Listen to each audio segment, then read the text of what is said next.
16 कृष्ण द्वारा कालिय नाग को प्रताड़ना। इस अध्याय में भगवान कृष्ण द्वारा यमुना नदी के सन्निकट स्थित सरोवर के भीतर कालिय नागदमन की लीला तथा नागपति इत्यों द्वारा स्तुति किए जाने पर कालिय पर कृपा किए जाने का वर्णन हुआ है।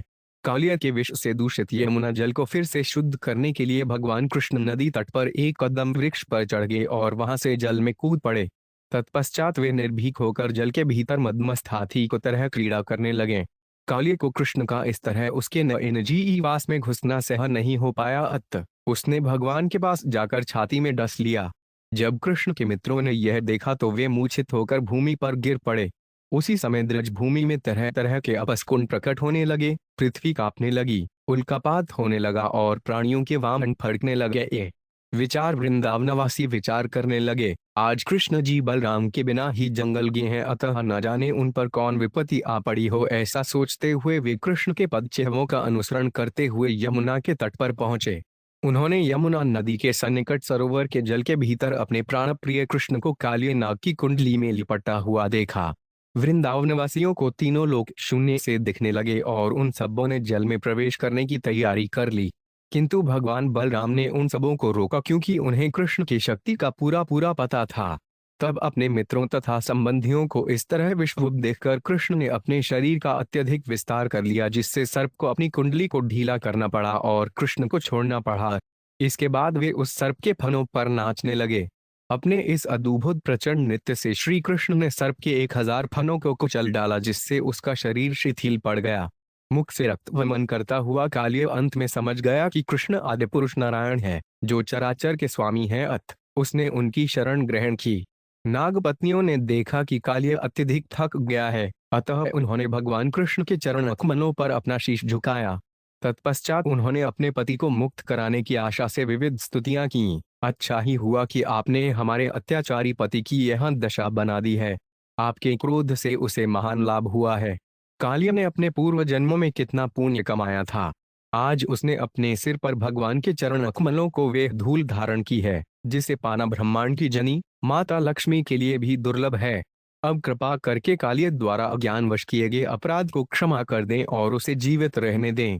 नागपत्नियों की प्रार्थना से प्रसन्न होकर कृष्ण ने कालिय को छोड़ दिया। उसे धीरे धीरे चेतना हो आई और उसने अपनी महान शक्तियों को पुनः पा लिया। तब कालिय ने संतप्त स्वर से अपने द्वारा किए गए अपराध को स्वीकार किया और कृष्ण की कई प्रकार से स्तुति की। उसने कहा कि वह उनका आदेश पालने के लिए तैयार है। कृष्ण ने उससे कहा कि वे सपरिवार यमुना के सरोवर कुंड को छोड़ दे और मणक द्वीप चला जाए। श्री शुक उवाच विलोक्य दूषिता कृष्णा कृष्ण कृष्णाहिना विभु तस्या विशुद्धि मन विछन सर्पतम उद्वास्यात्। 1 शुकदेव गोस्वामी ने कहा, भगवान श्री कृष्ण ने यह देखकर कि काले सर्प कालिय ने यमुना नदी को दूषित कर रखा है, उसे शुद्ध करने की इच्छा की और इस तरह उन्होंने कालिय को उसमें से निकाल भगाया। श्री राजोवाच कथमंतर जलेन गाधीर्य गृहनाथ भगवान हिम सवे बहुयुगावासन यथा सीध प्रकथ्यताम। 2 राजा परीक्षित ने पूछा, हे विद्वान मुनि, कृपा करके यह बतलाएं कि किस तरह भगवान ने यमुना के अगाध जल में कालिय नाग को प्रताड़ित किया और वह कालिय किस तरह अनेक युगों से वहां पर रह रहा था। भ्रमण भगवतस्तस्य भूम स्वच्छंदवर्तिन गोपालोदारचरिता उनकस्त्रिपितामृता उंजुशन।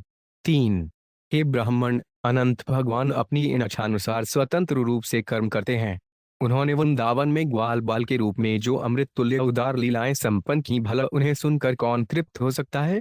श्री शुक्वाच कालिन्या काल्यस्थासिहा दृद विसर्ग श्रीध्वदेशाग्निना शप्तमाणप्या यस्मिन् तंत्युपृगा खगा। 4 श्री शुकदेव गोस्वामी ने कहा, कालिंदी यमुना नदी के भीतर एक सरोवर कुंड था, जिसमें कालिय नाग रह रहा था, जिसके अग्नि तुल्य विष से उसका जल निरंतर उबलता रहता था। इस तरह से उत्पन्न भाप इतनी विशाली होती थी कि दूषित सरोवर के ऊपर से उड़ने वाले पक्षी उसमें गिर पड़ते थे। तात्पर्य, इस प्रसंग में आचार्यों की व्याख्या है कि कालिय कुंड सरोवर नदी की मुख्य धारा से अलग स्थित था, अन्यथा यमुना का जल मथुरा जैसे नगरों तथा उसके आगे के स्थानों में भी विशाला हो गया होता। विप्रश्मता विषदोर में मारुतिन अभिमर्शिता प्रियंते तीर्गायस्य प्राणिन स्थिर जड्रमा। 5 उस घातक सरोवर के ऊपर से बहने वाली हवा जल की बूंदों को तट तक ले जाती थी। उस विषैली वायु के संपर्क में आने से ही तट की सारी वनस्पति तथा जीव जंतु मर जाते थे। तात्पर्य: स्थिर शब्द वृक्ष समेत सभी प्रकार की वनस्पति का द्योतक है और जडभम शब्द सचल प्राणियों यथा पशुओं, सरीसृपों, पक्षियों और कीटों का द्योतक है। श्रील श्रीधर गोस्वामी ने श्री हरिवंश पुराण विष्णु पर्व 11.42-4-46 से इस सरोवर के विषय में उदाहरण दिया है। दीर्घ योजन विस्तारवन दुस्तरंती दर्शैर्पि गंभीर अक्षोध्यजल निष्कंपमिव सायरम दुःखोपसप वीरेयु ससर्प विप्लबिल विशार्धि बस्यार्ने धृमेन परिवेष्टिम वृणेष्वति पतत स्वप्सुज्वलंत गिवतेजसा समन्ताद योजन साम्रतिरेष्वति दुरासदम। सरोवर कहीं कहीं पर 8 मील तक चौड़ा था और देवता तक उसे पार नहीं कर सकते थे। सरोवर का जल काफी गहरा था और समुद्र की अचल गहराइयों को भांति लुब्ध नहीं हो सकता था। उस सरोवर तक पहुंचना कठिन था क्योंकि इसके किनारे पर अनेक बिल थे जिनमें सर्प रहते थे। सरोवर के चारों ओर सर्पों के विष की अग्नि से उत्पन्न कोहरा था और यह शक्तिशाली अग्नि जल में गिरने वाले घास के तिनके तक को तुरंत भस्म कर देती थी। सरोवर से 8 मील को दूरी तक वायुमंडल अत्यंत निकृष्ट था। श्रील सनातन गोस्वामी कहते हैं कि जल स्तंभ के गुर्दे विज्ञान से अर्थात जल से ठोस वस्तुएं बनाने को विद्या से कालिय ने सरोवर के भीतर अपना नगर बना रखा था। तचंड वेग विश्वीर्यम विशद्य तेन दुष्टा नदी च खल संयमना अवतार कृष्ण कदम्बम धीरुहा तत्व 5 ततुर्मा स्फोट गढ़ भगवान कृष्ण ने देखा कि कालिय नाग ने किस तरह अपने अत्यंत प्रबल विष से यमुना नदी को दूषित कर रखा था। क्योंकि कृष्ण आध्यात्मिक जगत से ईर्ष्यालु असुरों का दमन करने के लिए ही विशेष रूप से अवतरित हुए थे, इसलिए वे तुरंत एक बहुत ऊंचे कदम वृक्ष की चोटी पर चढ़ गए और उन्होंने युद्ध के लिए अपने को तैयार कर लिया। उन्होंने अपना फेंटा बांधा, बाहुओं में ताल दी और फिर विशाले जल में कूद पड़े। तात्पर्य: आचार्यों के अनुसार भगवान कृष्ण ने कालिय से युद्ध करने की तैयारी में अपने बालों को भी पीछे बांध लिया। सर्प हृदय पुरुष सार निपाट वेग सदक्षोभितोर्ग विश्रोच्छ्वसितांबुराशि पर्यक्प्लुतो विष्कषाय विभीषणोर्मिदैश धवन धनुषतम नंतबलस्य किंतु 7 भगवान जब सर्प के सरोवर में कूदे तो सारे सर्प उत्तेजित हो उठे और तेजी से सांस लेने लगे, जिसके कारण विष की मात्रा से जल और भी दूषित हो उठा। भगवान के प्रविष्ट होने के वेग से सरोवर चारों ओर उमड़ने लगा और भयंकर विषैली लहरों ने 100 धनुष दूरी तक की सारी भूमि को आप्लावित कर दिया। किंतु अनंत शक्ति रखने वाले भगवान के लिए यह तनिक भी विस्मयजनक नहीं है। तस्य देवीरतो भुजदंड गुणवार घोषमर्वरवारण विक्रमस्य आश्रुत्य तत्स्वसदनाभिबन निरीक्ष्य चक्षु श्रवा संसुरतदमृश्यमाण। 8 कालिय सरोवर में कृष्ण अपनी विशाल बाहें घुमाते और तरह तरह से जल में गूंज पैदा करते हुए शाही हाथी की तरह क्रीड़ा करने लगे। जब कालिय ने ये शब्द सुने तो वह जान गया कि कोई उसके सरोवर में घुस आया है। वह इसे सहन नहीं कर पाया, वह तुरंत ही बाहर निकला। तात्पर्य: आचार्यों के अनुसार भगवान कृष्ण जल के भीतर केवल अपने हाथ पांव पटक कर अद्भुत संगीतमय ध्वनि उत्पन्न कर रहे थे। प्रेषणीय सुकृमार्गनावदातां श्रीवत्सपीत वसंस्मित सुजदरास्यम क्रीडंतम प्रतिभयान कमलोद्राग्नि श्री संदशे मर्म सुरुषा भुज्या चच्छाद। 9 कालिय ने देखा कि पीले रेशमी वस्त्र धारण किए श्री कृष्ण अत्यंत सुकोमल लग रहे थे। उनका आकर्षक शरीर सफेद बादलों की तरह चमक रहा था। उनके वक्ष स्थल पर श्रीवत्स का चिन्ह था। उनका मुखमंडल सुमधुर हंसी से युक्त था और उनके चरण कमल के फूल के गुच्छों के सदृश थे। भगवान निडर होकर जल में क्रीड़ा कर रहे थे। उनके अद्भुत रूप के बावजूद ईर्ष्यालु कालिय ने क्रुद्ध होकर उनके वक्ष स्थल पर डस लिया और फिर उन्हें अपनी कुंडली में पूरी तरह से लपेट लिया। तनाग भोग प्रेवीत महचेष्ट देश मालो के तत्प्रिय सखा पशुपा भुषालता कृष्ण इंद्र पितात्मसूर दर्थ क्लत्रका मधु खानुशोक भयमूढ़ निपेतु। 10 जब ग्वाल समुदाय के सदस्यों ने, जिन्होंने कृष्ण को अपना सर्वप्रिय मित्र मान रखा था, उन्हें नाग की कुंडली में लपटा हुआ और गतिहीन देखा तो वे अत्यधिक विचलित हो उठे। उन्होंने कृष्ण को अपना सर्वस्व, अपने आप को, अपने परिवार, अपनी संपत्ति, अपनी पत्नियां तथा सारे आनंद अर्पित कर रखा था। भगवान को कालिय सर्प के चंगुल में देखकर उनकी बहुकधी शौक, पश्चाताप तथा भय से भ्रष्ट हो गई और वे पृथ्वी पर गिर पड़े। तात्पर्य: श्रील सनातन गोस्वामी बतलाते हैं कि ग्वाल बाल, कुछ गोप तथा आसपास के किसान जो कृष्ण के भक्त थे, वे भूमि पर इस प्रकार गिर पड़े मानो जड़ से कटे हुए वृक्ष हों।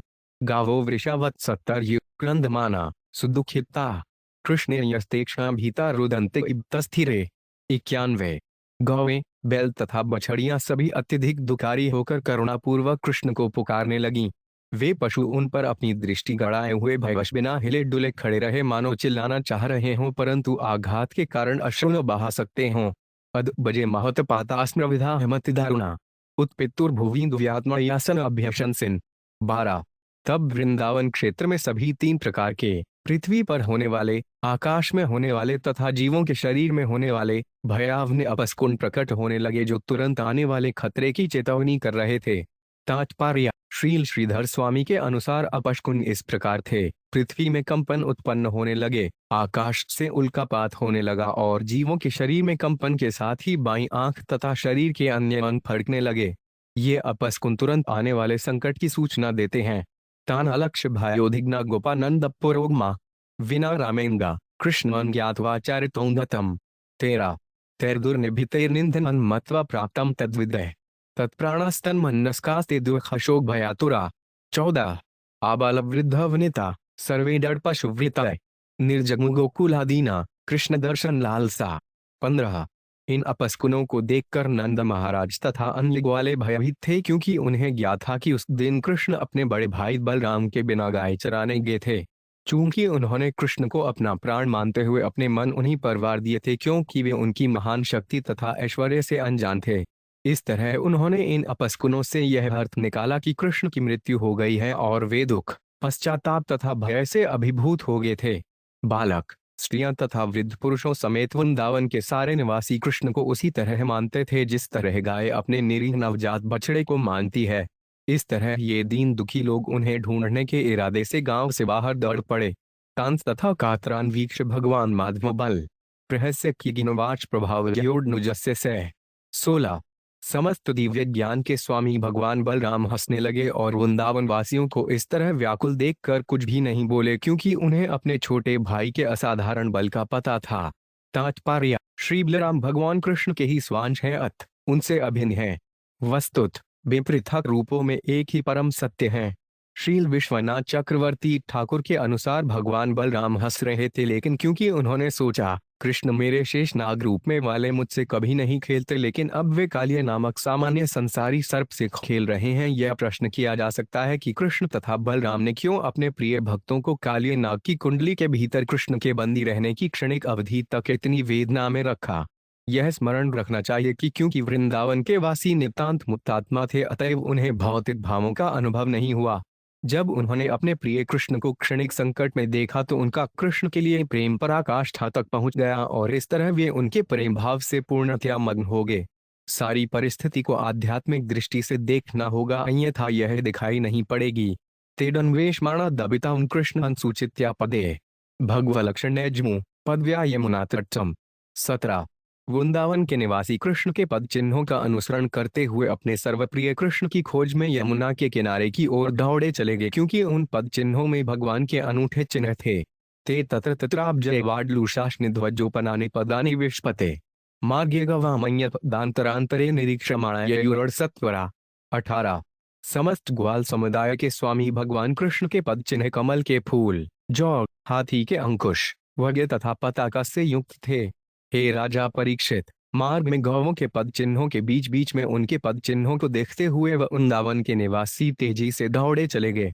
तात्पर्य: श्रील सनातन गोस्वामी इस प्रकार टीका करते हैं, क्योंकि कृष्ण कुछ समय पहले उस मार्ग से होकर निकले थे, तो फिर उनके पद चिन्ह गौवों, ग्वाल बालों इत्यादि के पद चिन्हों से घिरकर मिट क्यों नहीं गए?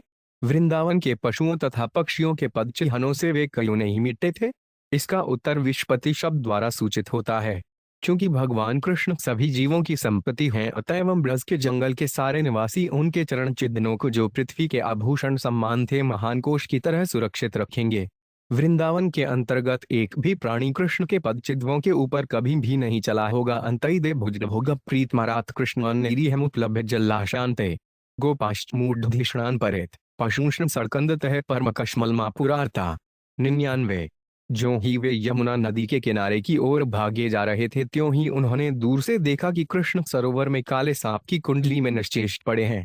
उन्होंने यह भी देखा कि सारे ग्वाल बाल मूछित होकर पड़े हैं और सारे पशु उनके चारों ओर खड़े होकर कृष्ण के लिए रंभा रहे हैं।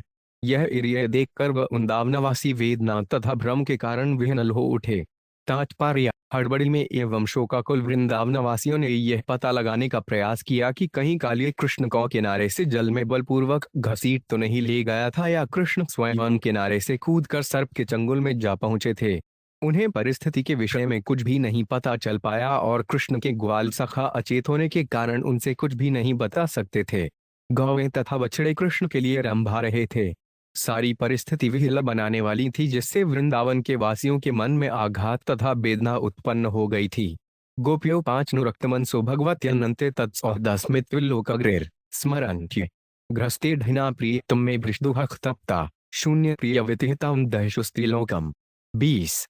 जब युवती गोपियों ने, जिनके मन निरंतर अनंत भगवान कृष्ण में अनुरक्त रहते थे, देखा कि वे कालिय के चंगुल में हैं, तो उन्हें उनकी मित्रता, उनकी मुस्कान भरी चितवन तथा उनके वचनों का स्मरण हो आया।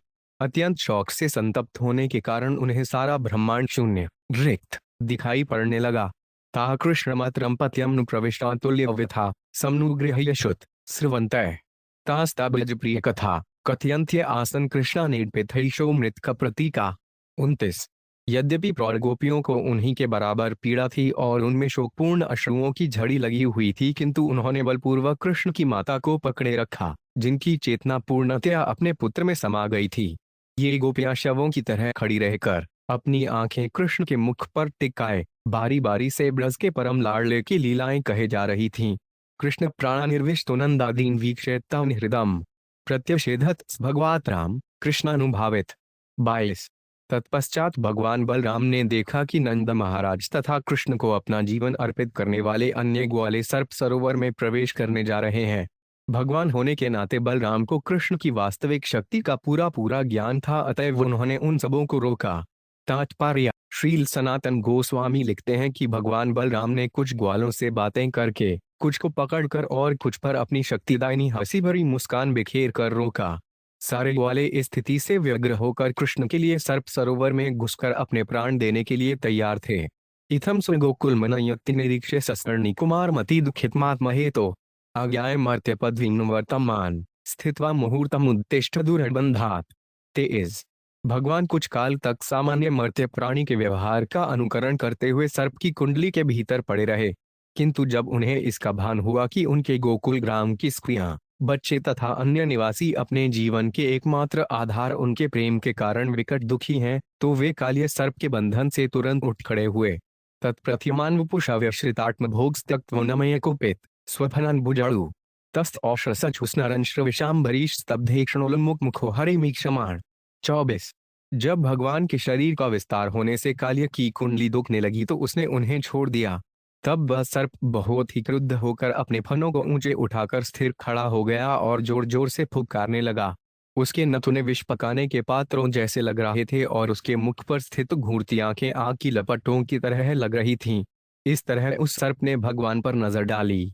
तब जिहनया द्वेषिख्या परिलेलिहान द्वेषऋक्वणी हातिक काल विषागिनी दृष्टिम क्रीडनमू परिसार यथा खगेंद्रो बधामसो 5 प्यवसुरन प्रस्मीक्षमाण। 27। कालिय बारंबार अपनी दुमुही जीभ से अपने होंठों को चाटता और विषैली विकराल अग्नि से पूर्ण अपनी दृष्टि से कृष्ण को घूरता जा रहा था, किंतु कृष्ण ने मानो खेल खेल में ही उसका उसी तरह चक्कर लगाया जिस तरह गरुड़ सर्प से खिलवाड़ करता है। प्रतिक्रिया के रूप में कालिय भी उनके साथ साथ घूमता जाता था और भगवान को काटने का अवसर ढूंढ रहा था। तात्पर्य: कृष्ण इतनी चतुराई से कालिय के चारों ओर घूम रहे थे कि कालिय को उसे काटने का अवसर ही नहीं मिल पाया। इस तरह श्री कृष्ण की दिव्य चंचलता के द्वारा सर्प पराजित हो गया। एवं परिभ्रमः तौजस्मुनितान् स्मानम्य तत्प्रदुषिरः स्वधिरूढादय तन्पूर्धट्लनिकर स्पर्शातिता प्रपादाम्बुजोइखिलकलादिगुरुनर्। 26। लगातार चक्कर लगाते लगाते सर्प के बल को बुरी तरह क्षीण करके समस्त वस्तुओं के मूल श्री कृष्ण ने कालिय के उभरे हुए कंधों को नीचे दबा दिया और उसके चौड़े फनों पर चढ़ गए। इस तरह समस्त कलाओं के आदि गुरुवार भगवान श्री कृष्ण नृत्य करने लगे और सर्प के फनों पर स्थित असंख्य मणियों के स्पर्श से उनके चरण गहरे लाल रंग के हो गए। तात्पर्य: श्री हरिवंश में लिखा है कि गिरह सकृष्णो जग्रास्व हस्तेनावनम्य, कृष्ण ने अपने हाथ से कालिय का सिर दबोच लिया और उसे जबरदस्ती झुका दिया। इस संसार में अधिकांश लोग परम पुरुष, परम सत्य को शीश झुकाने में आनाकानी करते हैं। भौतिक चेतना की दूषित अवस्था में हम बंधात्मा अपने नगण्य पद पर इठलाने लगते हैं और भगवान के समक्ष शीश झुकाने में आनाकानी करते हैं। किंतु जिस तरह भगवान कृष्ण ने बलपूर्वक कालिया के सिरों को नीचे दबाकर उसे हरा दिया, उसी तरह भगवान की शक्ति अटल काल के रूप में सारी बंधात्माओं को मार डालती है और उनके दंभी सिरों को झुकने के लिए विवश कर देती है। अतः हमें चाहिए कि हम भौतिक सेवक जीवन के बनावटी पद को त्याग कर भगवान के चरण कमलों पर विनत होकर उनके आज्ञाकारी सेवक बन जाएं। श्रील विश्वनाथ चक्रवर्ती ठाकुर बतलाते हैं कि भगवान के चरण कमल तांबे के समान लाल इसलिए हो गए कईयों की वे कालिया के फनों पर लगी असंख्य कठोर मणियों के संपर्क में आ गए थे। तब भगवान कृष्ण उन तेजमय लाल चरणों से सर्प के फनों को अस्थिर गतिमान सतह पर नाचकर अपनी कला चातुरी का प्रदर्शन करने लगे। नृत्य कला का यह असामान्य प्रदर्शन वृंदावन की तरुण स्त्रियों को आनंद प्रदान करने के निमित्त था, जो कृष्ण के साथ प्रेम में बुरी तरह फंसी थीं। तनर्थमुद्यतम वेक्षेत्तदत्तधीय गंधर्व सिद्धमुन्निच्चारन् देवद प्रीत्यामृदर्पणवान् कवाद्य गीत पुष्पोपहारनोत्ति भी सहसोपसेदु। 27।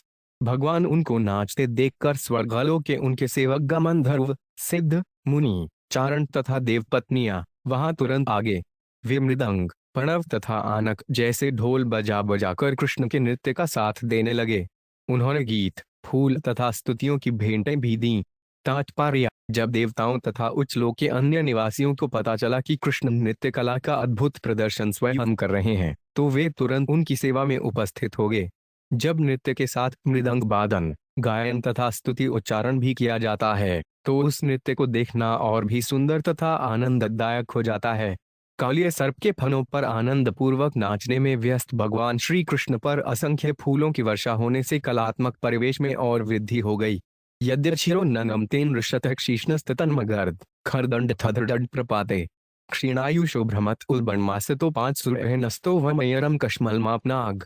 28। है राजनो, कालिया के 109 सिर थे और यदि इनमें से कोई एक नहीं झुकता था, तो क्रूर कृत्य करने वालों को दंड देने वाले भगवान श्री कृष्ण अपने पाद प्रहार से उस सुहर्ण सिर को कुचल देते थे। जब कालिया मृत्यु के निकट पहुंच गया तो वह अपने सिरों को चारों ओर घुमाने लगा और अपने मुखों तथा नथुनों से बुरी तरह से रक्तवमन करने लगा। इस तरह सर्प को अत्यंत पीड़ा तथा कष्ट का अनुभव होने लगा। तस्याक्षिभिर्गरल मुद्रमत शिरहसु यद्यत् समुनम तिनि भ्रष्टोरुषोच्चय नृत्यन पदानुन्मयन्दम्या बभूव पृष्पय प्रपूजति वै पुम्रान पुराण। 29। कालिया अपनी आंखों से विशाला कीचड़ निकालते हुए रह रहकर अपने किसी एक सिर को ऊपर उठाने का दुस्साहस करके क्रोध से फुफकारता था। तब भगवान उस पर नाचने लगते और अपने पांव से नीचे झुकाकर उसका दमन कर देते। देवताओं ने इन सभी प्रदर्शनों को उचित अवसर जानकर आदि पुरुष की पूजा पुष्पवर्षा द्वारा की। तचित्र तांडव्युगफन सहस्मो रक्त मुखैरुवमनूप भग्नगात्रय स्मरित्वा चराचर गुरु पुरुषान पुराण नारायणवंतम रणन मनसा जगाम। 30। है राजा परीक्षित, भगवान कृष्ण के द्वारा विस्मतजनक शक्तिशाली नृत्य करने से कालिया के सभी 1000 फण कुचलकर टूट गए। तब अपने मुखों से बुरी तरह रक्तवन करते हुए सब अपने श्री कृष्ण को समस्त चराचर के शाश्वत स्वामी आदि भगवान श्री नारायण के रूप में पहचाना। इस तरह कालिया ने मन ही मन भगवान की शरण ग्रहण कर ली। तात्पर्य: श्रील प्रभुपाद ने भगवान श्री कृष्ण भाग 1 अध्याय 16 में दिखलाया है कि इसके पूर्व जो कालिया विष उगल रहा था, वहीं अब विष समाप्त हो जाने से रक्तवमन करने लगा। इस तरह उसका हृदय विष रूपी कलुष से धुल गया। स्मरित्वा शब्द अत्यंत सार्थक है। कालिया की पतियां वास्तव में सच्चे रूप से कृष्ण भक्त थीं और आचार्यों का कथन है कि उन पतियों ने प्राय अपने पति को भगवान की शरण ग्रहण करने के लिए मनाने का प्रयास किया था। अंत में असह्य पीड़ा के कारण कालिया ने अपनी पत्नियों की सलाह का स्मरण किया और भगवान की शरण ग्रहण कर ली। श्रील विश्वनाथ चक्रवर्ती ठाकुर कहते हैं कि परंपरा से कालिया का प्रमुख प्रतिद्वंदी विष्णु वाहन गरुड़ रहा है, किंतु कालिया ने यह अनुभव किया कि अब ऐसे प्रतिद्वंदी से उसका पाला पड़ा है जो गरुड़ से हजारों गुना बलशाली है, अतएव हो ना हो वे भगवान ही हो सकता है। इस तरह कालिया ने भगवान कृष्ण की शरण ग्रहण की। कृष्ण से गर्भजगतो 5 तीव्रावस्वसंपार निप्रहार परिरुगन फणात् पत्रम इष्ठा हिमाद्यमपसेट मुषे पत्ये आरा एलथध्वसन भूषण केश बंधा। 31। जब कालिया की पत्नियों ने देखा कि अखिल ब्रह्मांड को अपने उदर में धारण करने वाले भगवान कृष्ण के अत्यधिक भार से सर्प कितना थक गया है और किस तरह कृष्ण की एड़ियों के प्रहार से कालिया के छाते जैसे फन छिन्न भिन्न हो गए हैं, तो उन्हें अतीव पीड़ा हुई। तब अपने वस्त्र, आभूषण तथा केश बिखरे हुए वे आदि भगवान के निकट आईं। तात्पर्य: श्रील विश्वनाथ चक्रवर्ती ठाकुर के अनुसार कालिया की पत्नियां अपने पति के आसुरी कार्यों से तंग आ चुकी थीं। वे यही सोचती रहती थीं, यदि यह नास्तिक भगवान के दंड से मारा जाता है तो इसे मरने दें। हम विधवा होकर भगवान की पूजा में लग जाएंगी। किंतु जब उन प्रियों ने कालिया के मुख तथा अन्य अंगों की अभिव्यक्ति देखी तो समझ गई कि कालिया ने मन ही मन भगवान की शरण ग्रहण कर ली है। यह देखकर कि वह विनयशीलता, पश्चाताप, शौक तथा संदेह के लक्षण व्यक्त कर रहा है, उन्होंने सोचा, देखो न, हम कितनी भाग्यशालिनी हैं। अब हमारा पति वैष्णव बन गया है, अतएव अब हमें उसकी रक्षा करनी चाहिए। उनमें अपने पश्चाताप करने वाले पति के कष्ट तथा उसको दयनीय अवस्था पर स्नेह उमड़ आया और वे सब की सब भगवान के समक्ष आईं। तास्त सुविघ्नमन सुपांच पुरस्कृतार्भा काय निधाय भूभूत पत्नि प्रणेमु साध्व्य कृताजले पुट्टा शमलस्य भर्तोर्मोक्षेप्सव शरण वन शरण प्रपना। 32। अत्यंत उद्विग्नमना उन साध्वी स्त्रियों ने अपने बच्चों को अपने आगे कर लिया और तब समस्त प्राणियों के स्वामी के समक्ष भूमि पर गिरकर साष्टांग प्रणाम किया। वे अपने पापी पति का मोक्ष एवं परम शरण दाता भगवान की शरण चाहती थीं, अतः नम्रता से हाथ जोड़े हुए वे उनके निकट आईं। नागप्लल्य ऊचु मियायो हि दंडय कृतकिल विशेन्स में स्तवावतार खल निग्रहाय रिपो सुतानाम पितुल्य दृष्टिधत् से दम फल में वानुशंसन। 33। कालिया सर्प की पत्नियों ने कहा, इस अपराधी को जो दंड मिला है वह निस्संदेह उचित ही है। आपने इस जगत में ईर्ष्यालु तथा कर पुरुषों का दमन करने के लिए ही अवतार लिया है। आप इतने निष्पक्ष हैं कि आप शत्रुओं तथा अपने पुत्रों को सम्मान भाव से देखते हैं, क्योंकि जब आप किसी जीव को दंड देते हैं तो आप यह जानते होते हैं कि अंततः यह उसके हित के लिए है। अनुग्रहो 5 अनुभवतः कृतुहीनो दंडो उस्ताते खलु कल्मषप है। यह इंद्र शुकत्वमुष देहिन क्रोधो 5 पितेनुग्रह एवं समतः। 34। आपने जो कुछ यहाँ किया है वे वास्तव में हम पर अनुग्रह है, क्योंकि आप दुष्टों को जो दंड देते हैं वे निश्चित रूप से उनके कल्मष को दूर कर देता है। चूंकि यह बद्ध जीव हमारा पति इतना पापी है कि इसने सर्प का शरीर धारण किया है, अतएव उसके प्रति आपका यह क्रोध उसके प्रति आपकी कृपा ही समझी जानी चाहिए। कोई 4 पवित्र व्यक्ति तात्पर्य: इस संबंध में श्रील मध्वाचार्य इंगित करते हैं कि जब इस जगत में कोई पवित्र व्यक्ति कष्ट भोगता है तो वह यह अनुभव करता है कि भगवान द्वारा दिया जाने वाला यह दंड वास्तव में उनकी अहेतुक कृपा है। किंतु ईर्ष्यालु व्यक्ति अपने शुद्धिकरण के हेतु दंडित होने पर भी भगवान से ईर्ष्या करना नहीं छोड़ते और आक्रोश से भरे रहते हैं। इसी मनोभाव के कारण वे परम ब्रह्म को नहीं समझ पाते। तब सुतप्तां किम्नेन पूर्व निरस्तमानेन चमान्देन धर्मो 5 ठवा सर्वजनानुकंपया यतो भवान स्तुषति सर्वजीव। 357। क्या हमारे पति ने पूर्वजन्म में गवन रहित होकर तथा अन्यों के प्रति आदर भाव से पूरित होकर सावधानी से तपस्या की थी? क्या इसीलिए आप उससे प्रसन्न हैं?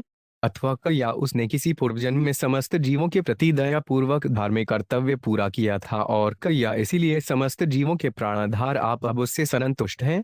तात्पर्य: इस संबंध में श्रील प्रभुपाद ने भगवान श्री कृष्ण भाग 1 अध्याय 16 में इस तरह टीका की है। नाग पत्नियां इसको पुष्टि करती हैं कि जब तक किसी ने अपने पूर्व जन्मों में भक्ति द्वारा पुण्य कर्म नहीं किए होते वे कृष्ण के संपर्क में नहीं आ सकता। जैसा कि भगवान श्री चैतन्य महाप्रभु ने अपने शिक्षापटक में उपदेश दिया है, मनुष्य को चाहिए कि अपने को मार्ग के तृण से भी नीचे समझते हुए तथा अपने सम्मान की आशा न रखते हुए अन्यों का सभी प्रकार सम्मान करते हुए हरे कृष्ण मंत्र का विनम्र होकर कीर्तन करते हुए भक्ति करे। नाग पत्नियां विस्मित थी कि यद्यपि अत्यंत पापूर्ण कृत्यों के कारण कालिया को सर्प का शरीर मिला था, किंतु अब उसके फनों पर भगवान के चरण कमलों का स्पर्श हो रहा है। निश्चय ही यह किसी सामान्य पुण्य कर्म का फल नहीं था। ये दो विरोधी तथ्य उन्हें विस्मित कर रहे थे। कस्यानुभाव 5 न देव विदाहेतवा जप्री रेणु स्पर्शाधिकार यद्वाचया श्रीललनाचर तपो विहाय कामान सुचिरवंद्रितवता। 36। हे प्रभु, हम नहीं जानती कि इस कालिया नाग ने किस तरह आपके चरण कमलों की धूल को स्पर्श करने का सुअवसर प्राप्त किया। इसके लिए तो लक्ष्मी जी ने अन्य सारी इच्छाएं त्याग कर कठोर व्रत धारण करके सैकड़ों वर्षों तक तपस्या की थी। न नागपुष्ट न च सार्वभौम न पारमेष्ठय न रसाधिपत्यम न योग सिद्धि पुनर्भवन वाउच अंति यत्पाद्रज प्रपना। 37। जिन्होंने आपके चरण कमलों की धूल प्राप्त कर ली है वे न तो स्वर्ग का राज्य, न असीम वर्चस्व, न ब्रह्मा का पद, न ही पृथ्वी का साम्राज्य चाहते हैं। उन्हें योग सिद्धरियों अथवा मोक्ष तक में कोई रुचि नहीं रहती। तदेश नाथाप्तुरात्मनिस्तमोजनी क्रोधवशो 5 प्यहीश संसार चक्रे ध्रमतः शरीरिणो यदि चतः स्याद् विभव समक्ष। 38। हे प्रभु, यद्यपि इस सर्पराज कालिय का जन्म तमोगुण में हुआ है और यह क्रोध के वशीभूत है, किंतु इसने अयों के लिए जो दुष्प्राप्य है उसे भी प्राप्त कर लिया है। इच्छाओं से पूर्ण होकर जन्म मृत्यु के चक्कर में भ्रमण करने वाले देहधारी जीव आपके चरण कमलों की धूल प्राप्त करने से ही अपने समक्ष सारे आशीर्वादों को प्रकट होते देख सकते हैं। तात्पर्य: बद्ध जीव के लिए अपने आप को मोह के कलमश से छुड़ाकर परब्रह्म की पूर्ण चेतना को प्राप्त कर पाना अत्यंत दुर्लभ है। तो भी कालिय को यह आशीर्वाद प्राप्त हो सका क्योंकि भगवान ने अपने चरण कमलों से उस सर्प के फरनों पर स्वयं नृत्य किया। भले ही हम बद्ध जीवों को अपने सिर पर भगवान के नृत्य होने को कृपा प्राप्त न हो सके, किंतु भगवान के प्रतिनिधि प्रामाणिक गुरुवार के माध्यम से ब्रह्म के चरण कमलों को धूल तो प्राप्त हो ही सकती है। इस तरह ब्रह्मांड के कष्ट तथा अज्ञान से हमेशा के लिए मुक्त होकर हम भगवधाम वापस जा सकते हैं। नमस्तुभ्यं भगवते पुरुषाय महात्मने भूतावासाय भूताय पराय परमात्मने। 39। है भगवान, हम आपको सादर नमस्कार करती हैं। यद्यपि आप सभी जीवों के हृदयों में परमात्मा रूप में स्थित हैं, तो भी आप सर्वव्यापक हैं। यद्यपि आप सभी उत्पन्न भौतिक तत्वों के आदि आश्रय हैं, किंतु आप उनके सूजन के पूर्व से विद्यमान हैं। यद्यपि आप हर वस्तु के कारण हैं, किंतु परमात्मा होने से आप भौतिक कार्य कारण से परे हैं। तात्पर्य: वक्ता तथा श्रोता के दिव्य आनंद हेतु इस सुंदर संस्कृत श्लोक का जोर से उच्चारण करना चाहिए। ज्ञान विज्ञानिधे ब्रहाणेन अनंत शक्तये अगुणाय विकाराय नमस्ते प्राकृतायत्र। 40। है परम सत्य, हम आपको नमस्कार करती हैं। आप समस्त दिव्य चेतना एवं शक्ति के आगार हैं और अनंत शक्तियों के स्वामी हैं। यद्यपि आप भौतिक गुणों एवं विकारों से पूर्णतया मुक्त हैं, किंतु आप भौतिक प्रकृति के आदि संचालक हैं। तात्पर्य: जो लोग अपने को बौद्धिक, दार्शनिक या मिलनसार मानते हैं, उन्हें यह ध्यानपूर्वक जान लेना चाहिए कि परम सत्य या भगवान समस्त ज्ञान तथा चेतना के सागर हैं। अतएव भगवान की शरण जाने का अर्थ यह नहीं है कि अपनी मिलनसारी को त्याग दिया जाए। प्रत्युत इससे तो मनुष्य मिलनसार तर्कपूर्ण ज्ञान के सागर में लीन होता है। भगवान समस्त ज्ञान तथा विज्ञान की सिद्धि हैं। केवल ईर्ष्यालु तथा शुद्राशय व्यक्ति ही इस स्पष्ट बात से इनकार करेंगे। कालाय कालना भाय काला व्यवसाक्षणे विश्वाय तदुपद्रष्टे तत्कत्रे विश्वटेट्वे। 491। हम आपको नमस्कार करती हैं। आप साक्षात काल, काल के आश्रय तथा काल की विभिन्न अवस्थाओं के साक्षी हैं। आप ब्रह्मांड हैं और इसके पृथक दृष्टा भी हैं। आप इसके स्रष्टा हैं और इसके समस्त कारणों के कारण हैं। तात्पर्य: यद्यपि भगवान विभिन्न अवतारों के रूप में प्रकट होते हैं, किंतु उन्हें काल के द्वारा बांधा नहीं जा सकता, क्योंकि वे स्वयं काल, काल के आश्रय तथा काल की विभिन्न अवस्थाओं के साक्षी हैं। भूतमात्रेन्द्र प्राणम नो बुद्धायाशात्मने त्रिगुणेनाभिमानेन गूढ़स्वात्मानुभूते। 42। नमो पांचनंताय सूक्ष्माय कूटस्थाय विपश्चित्ते नानावादानुरोधाय वाच्यवाचक शक्तये। 43। आप भौतिक तत्वों के, अनुभूति के सूक्ष्म आधार के, इंद्रियों के, प्राणवायु के तथा मन, बुद्धि एवं चेतना के परमात्मा हैं। हम आपको नमस्कार करती हैं। आपकी ही व्यवस्था के फलस्वरूप सूक्ष्मतम चिन्मय आत्माएं प्रकृति के तीनों गुणों के रूप में अपनी झूठी पहचान बनाती हैं। फलस्वरूप उनकी स्व की अनुभूति प्रचंड हो जाती है। हे अनंत भगवान, हे परम सूक्ष्म एवं सर्वज्ञ भगवान, हम आपको प्रणाम करती हैं, जो सदैव स्थायी दिव्यता में विद्यमान रहते हैं, विभिन्न वादों के विरोधी विचारों को स्वीकृति देते हैं और व्यक्त विचारों तथा उनको व्यक्त करने वाले शब्दों को प्रोत्साहन देने वाली शक्ति हैं। नम प्रमाण मूलाय कवे शास्त्रयोने प्रवृत्ताय निवृत्ताय निगमाय नमो नम। 44। समस्त प्रमाणों के आधार, शास्त्रों के प्रणेता तथा परम स्रोत, इंद्रिय तृप्ति को प्रोत्साहित करने वाले, प्रवृत्ति मार्ग तथा भौतिक जगत से विराग उत्पन्न करने वाले, वैदिक साहित्य में अपने को प्रकट करने वाले आपको हम बारंबार नमस्कार करती हैं। तात्पर्य: यदि हमें अनुभूति तथा संज्ञान की शक्तियां न होती तो प्रमाण का प्रेषण न हो पाता, और यदि हम प्रमाण के विशिष्ट गुणों में विश्वास न करते होते तो विश्वसनीयता न हो पाती। इस तरह अनुभूति, संज्ञान, विश्वास तथा प्रेषण, ये सारी विधियां भगवान की विविध शक्तियों द्वारा ही घटित होती हैं। पूर्ण पुरुषोत्तम भगवान कृष्ण स्वयं महानतम पंडित तथा बुद्धिमान पंडित हैं। वे ब्रह्मा तथा नारद जैसे महाभागवतों के हृदयों के भीतर दिव्य शास्त्रों को प्रकट करते हैं और समस्त वैदिक ज्ञान के रचिता वेदव्यास के रूप में भी अवतरित होते हैं। भगवान नाना प्रकार से धार्मिक शास्त्रों को उत्पन्न करते हैं। जिससे बद्ध जीव विभिन्न स्थितियों में से गुजरने के पश्चात क्रमश भगवधाम वापस जाते हैं। नमः कृष्णाय रामाय वसुदेव सुताय च प्रद्युम्नाय अनिरुद्धाय सात्वतां पते नमः। 45। हम वसुदेव के पुत्र भगवान कृष्ण तथा भगवान राम को और भगवान प्रद्युम्न तथा भगवान अनिरुद्ध को सादर नमस्कार करती हैं। हम विष्णु के समस्त संत सदृश भक्तों के स्वामी को सादर नमस्कार करती हैं। नमो गुण प्रदीपाय गुणात्मच्छादनाय चार गुणवृत्ति उपलक्ष्याय गुणद्रष्टे स्वसंविदे। 46। नाना प्रकार के भौतिक तथा आध्यात्मिक गुणों को प्रकट करने वाले हे भगवान, आपको हमारा नमस्कार। आप अपने को भौतिक गुणों से छिपा लेते हैं, किंतु अंततः उन्हीं भौतिक गुणों के अंतर्गत हो रहे कार्य आपके अस्तित्व को प्रकट कर देते हैं। आप साक्षी रूप में भौतिक गुणों से पृथक रहते हैं और एकमात्र अपने भक्तों द्वारा भली भांति जय हैं। तात्पर्य: गुण के अनेक अर्थ हैं। प्रकृति के 3 गुण सत्तो, रजो तथा तमोगुण शुद्धता तथा आध्यात्मिक उन्नति के कारण प्रकट किए गए उत्तम गुण अथवा मन, बुद्धि जैसी आंतरिक इंद्रियां। प्रदीपाय का अर्थ है प्रकट होने वाले या प्रकाश करने वाले को। इस तरह नागपत्नियां यहाँ पर भगवान को संबोधित कर रही हैं कि आप समस्त भौतिक तथा आध्यात्मिक गुणों को प्रकट करने वाले हैं एवं जीवों को चेतन बनाने वाले हैं। कोई भी व्यक्ति भौतिक प्रकृति के पर्दे से ऊपर उठकर ही भगवान का दर्शन कर सकता है, इसीलिए उन्हें गुणात्मच्छादनाय कहा गया है।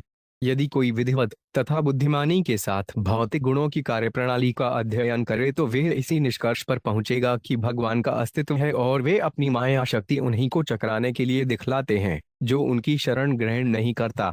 क्योंकि भगवान गुणों के साक्षी हैं, अतः वे इनसे कभी प्रभावित नहीं होते। वे गुण दृष्टे कहलाते हैं। स्व का अर्थ अपने ही है, अथ स्वसंविदे का अर्थ है कि भगवान कृष्ण अपने ही लोगों भक्तों द्वारा जाने जा सकते हैं और केवल भगवान ही अपने आप को भली भांति जान सकते हैं। अतएव हमें भगवद गीता में दिए गए कृष्ण के उपदेशों को ग्रहण करके इस सही निष्कर्ष भगवान के चरण कमलों पर पूर्ण समर्पण पर पहुंचना चाहिए। इस तरह हमें नागपत्नियों के उदाहरण का पालन करते हुए भगवान का विनीत भाव से गुणगान करना चाहिए। अव्याकृत विहाराय सर्वव्याकृत सिद्ध है। ऋषिकेश नमस्ते उस्तु मुने मौनशीलिने। 47। हे इंद्रियों के स्वामी ऋषिकेश, हम आपको नमस्कार करती हैं क्योंकि आपकी लीलाएं अचिंत्य रूप से महिमामी हैं। आपके अस्तित्व को समस्त दृश्य जगत के लिए स्रष्टा तथा प्रकाशक की आवश्यकता से समझा जा सकता है। यद्यपि आपके भक्त आपको इस रूप में समझ सकते हैं, किंतु अभक्तों के लिए आप आत्मलीन रहकर मौन बने रहते हैं। परावृत्तिज्ञाय सर्वाध्यक्षाय ते नमः। अविश्वाय च विश्वाय तद्रष्टेडस्य चर हेते। 48। उत्तम तथा अधम समस्त वस्तुओं के गंतव्य को जाने वाले तथा समस्त जगत के अध्यक्ष नियंता, आपको हमारा नमस्कार। आप इस ब्रह्मांड की सृष्टि से पृथक हैं, फिर भी आप वे मूलाधार हैं जिस पर भौतिक सृष्टि की माया का विकास होता है। आप इस माया के साक्षी भी हैं। निसंदेह आप अखिल जगत के मूल कारण हैं। तात्पर्य: पर तथा अवर शब्द उत्तम सूक्ष्म तत्वों तथा निकृष्ट स्थूल तत्वों का बोध कराने वाले हैं। ये शब्द उत्तम पुरुषों अर्थात भगवत भक्तों तथा उन निकृष्ट पुरुषों के भी सूचक हैं जो भगवान की महिमा से अनजान होते हैं। भगवान कृष्ण समस्त उत्तम तथा निकृष्ट जीवों एवं चराचर के भाग्य को जानते हैं और परब्रह्म के रूप में वे सबों के ऊपर अपने अनन्य पद पर बने रहते हैं, जैसा कि स्वध्यक्षाय शब्द से इंगित होता है। त्वन्हास्यं जन्मस्थिति संयमानव भोगुणैर्निहो 5 कृत काल शक्ति धूक ततत् स्वभावान प्रतिबोध्यन पथ समरीक्षया मोघ विहार। यह से 49। हे सर्वशक्तिमान प्रभु, यद्यपि आपके भौतिक कर्म में फंसने का कोई कारण नहीं है, फिर भी आप इस ब्रह्मांड के सृजन, पालन तथा संहार की व्यवस्था करने के लिए अपनी शाश्वत काल शक्ति के माध्यम से कर्म करते हैं। इसे आप सृजन के पूर्व सुप्त पड़े प्रकृति के प्रत्येक गुण के विशिष्ट कार्य को जागृत करते हुए संपन्न करते हैं। ब्रह्मांड नियंत्रण के इन सारे कार्यों को आप खेल खेल में केवल अपनी चितवन से पूर्णतया संपन्न कर देते हैं। तात्पर्य: संशयवादी प्रश्न कर सकते हैं कि परमेश्वर ने जन्म, पालन तथा मृत्यु से भरी पूरी भौतिक जगत की सृष्टि क्यों की। यहाँ पर नागपत्नियां संकेत करती हैं कि भगवान की लीलाएं अमोघ अर्थात त्रुटि रहित हैं। वास्तव में कृष्ण यही चाहते हैं कि सारे बद्ध जीव उनके साथ उनके दिव्य धाम में रहें, किंतु वे भुलाकर जीवात्माएं जो ईश्वर के इस प्रेम संबंध को द्वेष की दृष्टि से देखती हैं, उन्हें भौतिक जगत में जाना पड़ता है और काल की स्थितियां भोगनी पड़ती हैं।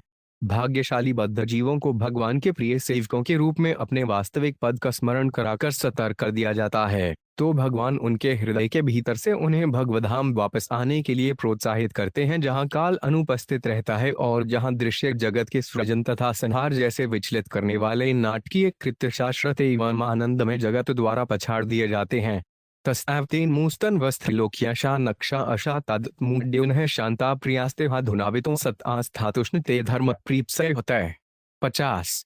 इसलिए तीनों लोकों भर में सारे भौतिक शरीर जो सत्वगुणी होने के कारण शांत हैं, जो रजोगुणी होने से विशुद्ध हैं तथा जो तमोगुणी होने से मूर्ख हैं, आपकी ही सृष्टियां हैं।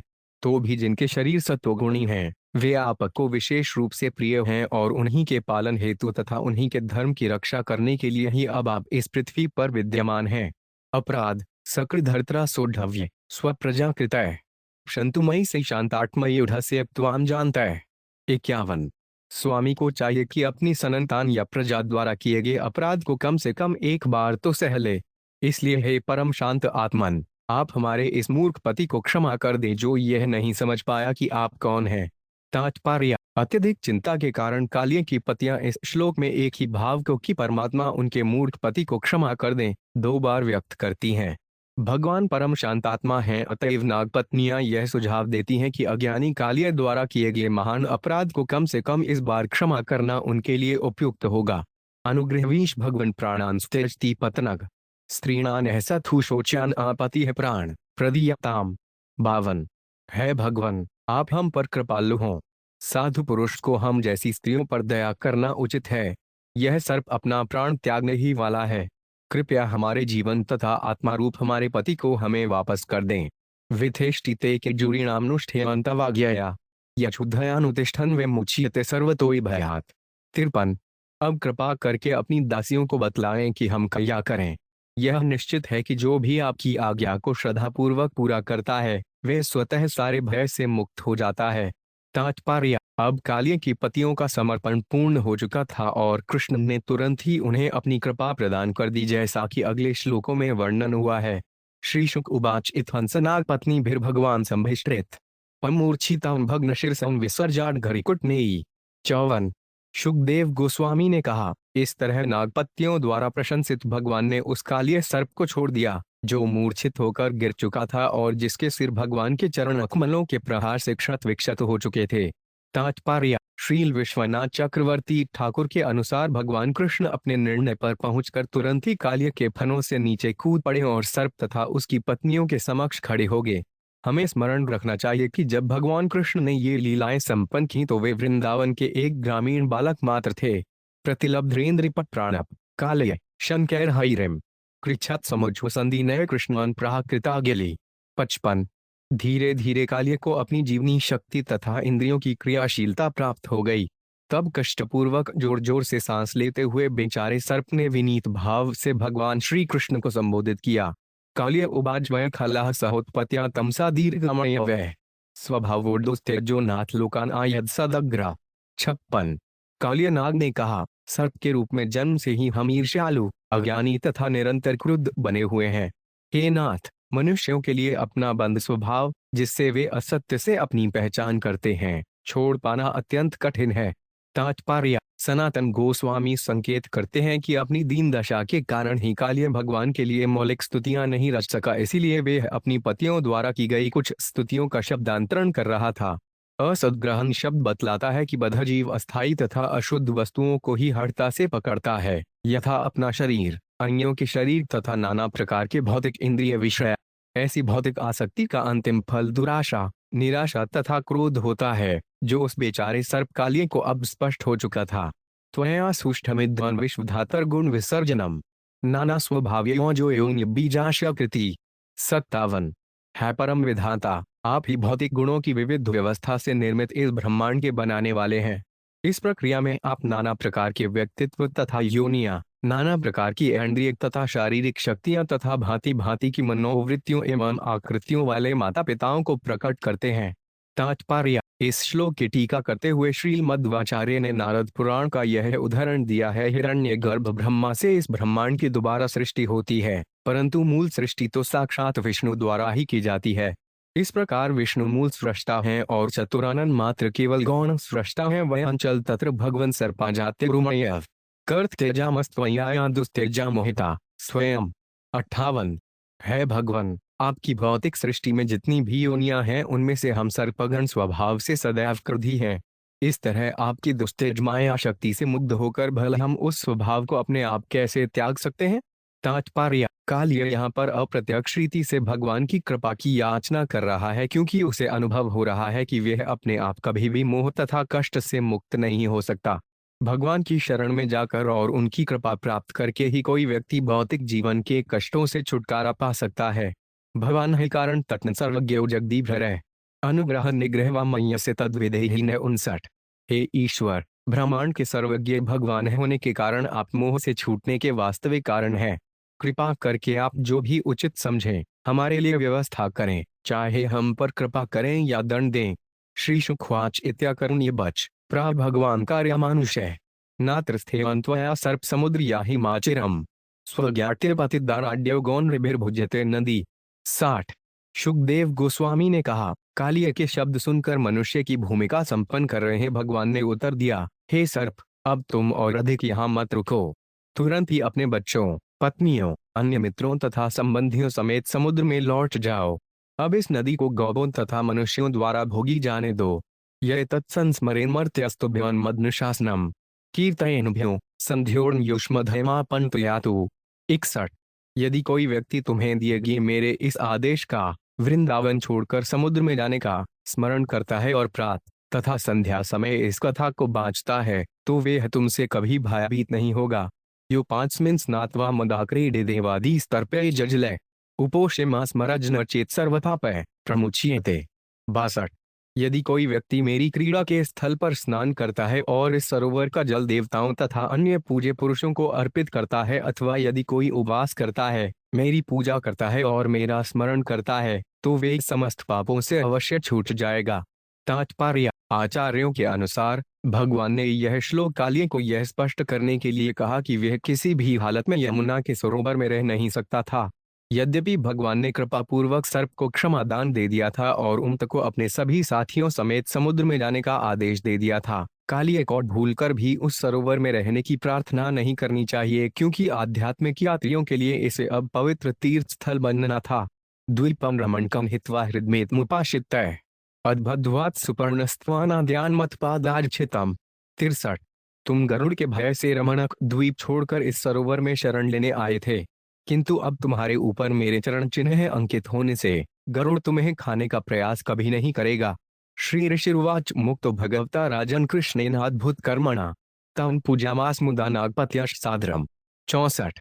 शुकदेव गोस्वामी ने आगे कहा, हे राजन, अद्भुत कार्यकलाप वाले भगवान कृष्ण के द्वारा छोड़े जाने पर कालिय नाग ने अपनी पत्नियों का बड़े ही हर्ष तथा आदर के साथ उनकी पूजा करने में साथ दिया। तात्पर्य, श्रील विश्वनाथ चक्रवर्ती ठाकुर ने इस श्लोक की टीका इस प्रकार की है, अद्भुत कर्म शब्द भगवान के द्वारा कालिय से वृंदावन वासियों की रक्षा, गरुड़ से कालिय को बचाना तथा दोनों प्लस हिंसा करने वाले और हिंसा किए जाने वाले दोनों पर ही कृपा करना जैसे अद्भुत कार्यकलापों को इंगित करता है। कृष्णेन शब्द कृष्ण के द्वारा यह सूचित करता है कि क्योंकि कालिय की पत्नियां कृष्ण की महान भक्त थीं और उन्हें अत्यधिक स्नेह प्रदान किया था, इसलिए कृष्ण ने भगवत भक्त गरुड़ के प्रति तथा अपने प्रिय वृंदावनवासियों के प्रति कालिय द्वारा किए गए अपराधों को वापस ले लिया। कर्षणम दिव्यांबरस्त्रमणिभिः पराशरपि भूषण है दिव्यगंधानुलेपैश्व महत्योत्पलमाल्या पूजबित्वा जगन्नाथ प्रसाद्य गरुड़ध्वजम्। 65। ततः प्रीतो 5 अनुज्ञातः परिक्रम्याभिवंतम सकलंजसुपुत्रो द्वीप मध्येजगाम हो। 66। तदेव सामृतजला यमुना निर्विशाबत अनुग्रहाधश्वतः क्रीडामनुश्रूपिण। 67। कालिय ने सुंदर वस्त्र, मालाएं, मणियां तथा अन्य मूल्यवान आभूषण, दिव्य सुगंधियां तथा लेप और कमल फूलों की बड़ी माला भेंट करते हुए जगत के स्वामी की पूजा की। इस तरह गरुड़ध्वज भगवान को प्रसन्न करके कालिय को संतोष हुआ। जाने की अनुमति पाकर कालिय ने उनकी परिक्रमा की और उन्हें नमस्कार किया। तब अपनी पत्नियों, मित्रों तथा बच्चों को साथ लेकर वे समुद्र में स्थित अपने द्वीप चला गया। कालिय के जाते ही यमुना नदी अपने मूल रूप में विष से विहीन तथा अमृतोपम जल से पूर्ण हो गई। यह सब उन भगवान की कृपा से संपन्न हुआ जो अपनी लीलाओं का आनंद मनाने के लिए मनुष्य के रूप में प्रकट हुए थे। तात्पर्य: श्रील विश्वनाथ चक्रवर्ती ठाकुर ने इस श्लोक की विशद टीका की है। मणिभी शब्द की व्याख्या करने के लिए आचार्यों ने रूप गोस्वामी कृत श्री राधा कृष्ण गणोद्धेश दीपिका से निम्नलिखित उदाहरण दिया है। कौस्तुभाख्यो मणियेन प्रविश्य हृदमोर्गम कालियप्रेसविरिंदहस्तयत्मोपहारित। भगवान ने अपनी कौस्तुभ मणि को सर्प के सरोवर में प्रविष्ट करा दिया था और फिर कालिय की पत्तियों से उसे स्वयं को अर्पित कराया था। दूसरे शब्दों में, चूंकि भगवान कृष्ण सामान्य व्यक्ति का सा आचरण करना चाहते थे, अतएव उन्होंने दिव्य कौस्तुभ मणि को अदृश्य करके कालिय के कोष में प्रविष्ट करा दिया। तत्पश्चात जब अनेक मणियों तथा आभूषणों से कालिय द्वारा पूजा करने का उचित समय आया तो भगवान की दिव्य चालाकी से अनजान सर्प कौपत्नियों ने वह कौस्तुभ मणि यह सोचकर कि यह उनके पास रखी एक सामान्य मणि है, भगवान को भेंट कर दी। आचार्य ने यह भी टीका की है कि भगवान कृष्ण को गरुड़ ध्वज, वे जिनकी पताका उनके वाहन गरुड़ के निशान से अंकित है, इसलिए कहा गया है कि कालिय भी कृष्ण का वाहन बनना चाह रहा था। गरुड़ तथा सर्पगण मूलतः भाई भाई हैं। कालिय कृष्ण को यह बतलाना चाह रहा था, यदि आप कहीं दूर जाना चाहें तो मुझे भी अपना निजी वाहन माने। मैं आपके दास का दास हूँ और पलक झपकते ही मैं करोड़ों योजन की यात्रा कर सकता हूँ। इस तरह पुराणों में बतलाया गया है कि भगवान कृष्ण अपनी शाश्वत लीलाओं के चक्र में जब कंस उन्हें मथुरा आने का आदेश देते हैं तो वे कभी कभी कालिय पर सवार होकर जाते हैं। इस प्रकार श्रीमद्भागवत के 10वें स्कंद के अंतर कृष्ण द्वारा कालिय नायक को प्रताड़ना नामक 16वें अध्याय के श्रीमद् ऐसी भक्त वेदांत स्वामी प्रभुपाद के विनीत सेवकों द्वारा रचित तात्पर्य पूर्ण हुए।